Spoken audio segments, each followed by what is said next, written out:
Bilang taga-suporta ng mga Duterte, mahalaga ba nating iboto sina Camille Villar at Amy Marcos? Ang pagboto kay Amy Marcos at Camille Villar sa Senado ay maaring makita bilang isang estratehikong hakbang upang maprotektahan si Vice President Sara Duterte mula sa posibleng impeachment.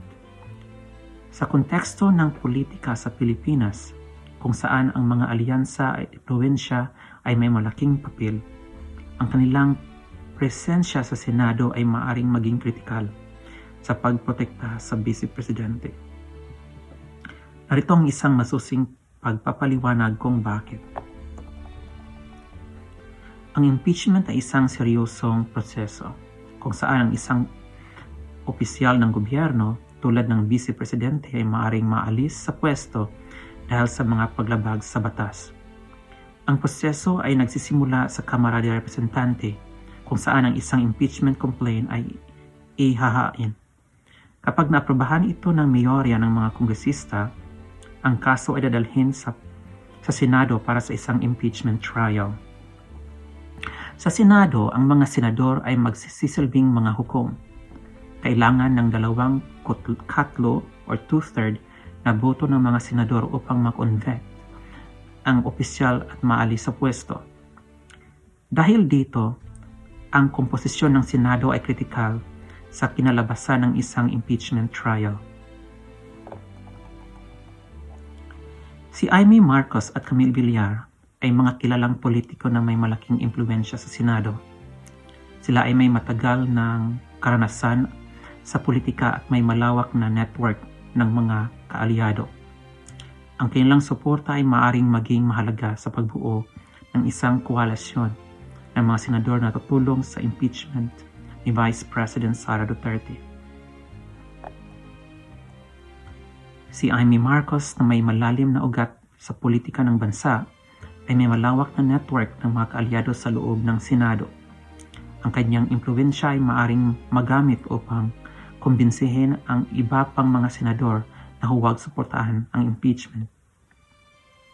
Si Camille Villar, bilang bahagi ng pamilyang Villar, ay mayroon ding malakas na impluwensya sa loob ng Senado. Ang kanyang koneksyon at impluwensya ay maaaring gamitin para protektahan si Sara Duterte. Ang kanilang mga kaalyado sa Senado ay maaaring gamitin upang hadlangan ang anumang hakbang para sa impeachment. Ang kanilang presensya sa Senado ay maaaring magsilbing simbolo ng pagkakaisa at lakas laban sa mga nagtatangkang mag-impeach kay Vice President Sara Duterte. Ang kanilang kakayahan na mag-organisa at mag-mobilize ng mga senador ay mahalaga sa pagbuo ng isang matatag na koalisyon. Sa pamamagitan ng kanilang impluwensya, maaari nilang protektahan ang mga interes ni Vice President Sara Duterte sa Senado. Maaari nilang gamitin ang kanilang posisyon upang maghain ng mga mosyon o resolusyon na magpapahirap sa proseso ng impeachment.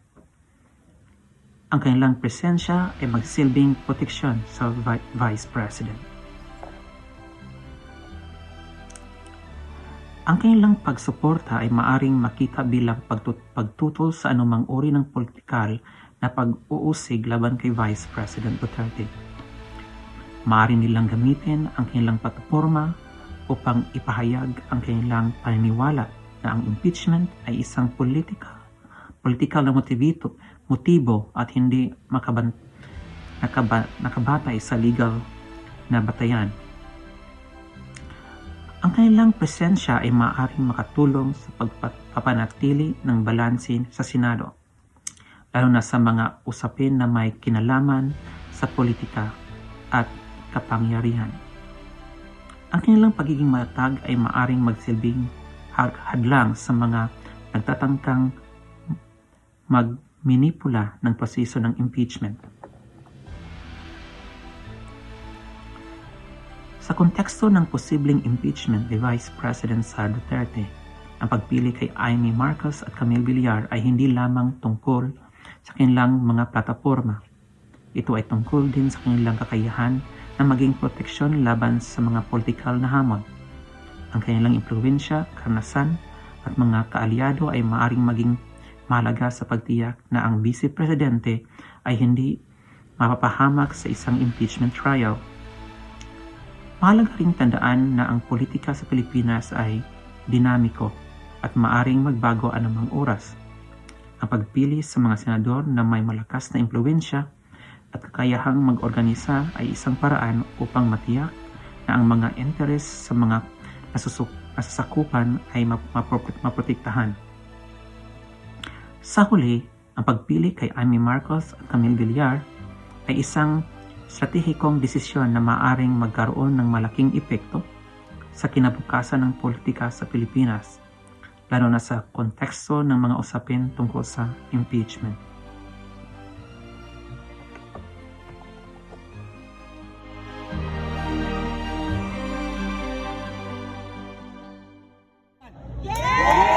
Alam niyo po ang gagawin natin at tawagan niyo po ang inyong mga kamag-anak.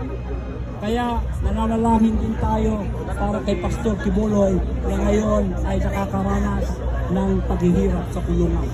Hindi po natin kailangan ng politiko. Kailangan pa natin ang katulad ni Pastor Quiboloy na tunay na nananampalataya at maglilingkod sa ating bayan. Kaya sa inyo po lahat, marami pong salamat. Magandang hapon po sa inyong lahat. Ay program tayo.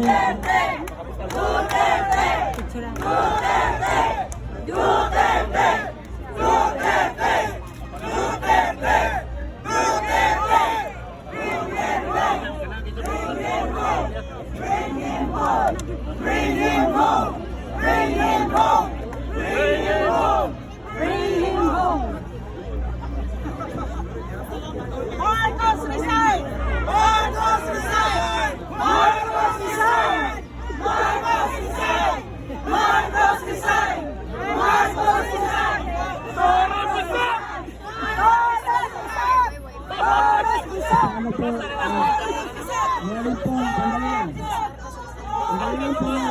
Meron po, meron pong kahilingan sana, meron din kayo. At ito po ay mapapanood sa buong Pilipinas at sa buong kapuluan.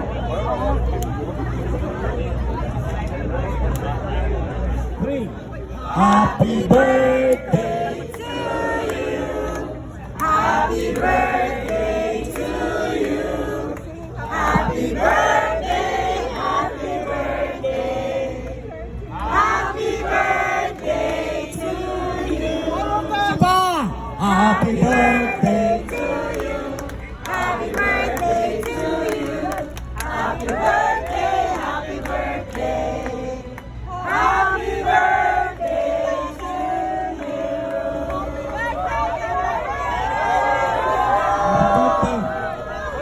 Bring him home! Bring him home! Bring him home! Bring him home! Bring him home! Bring him home!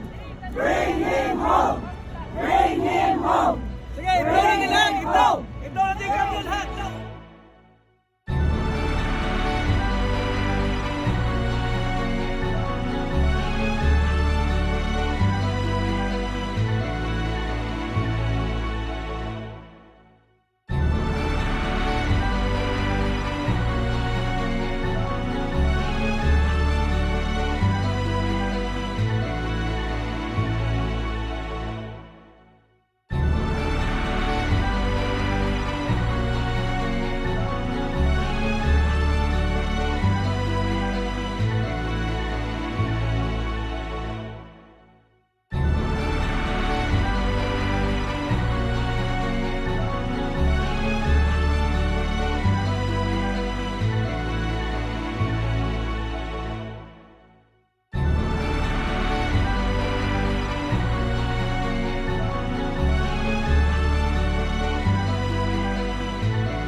Lalo siya din.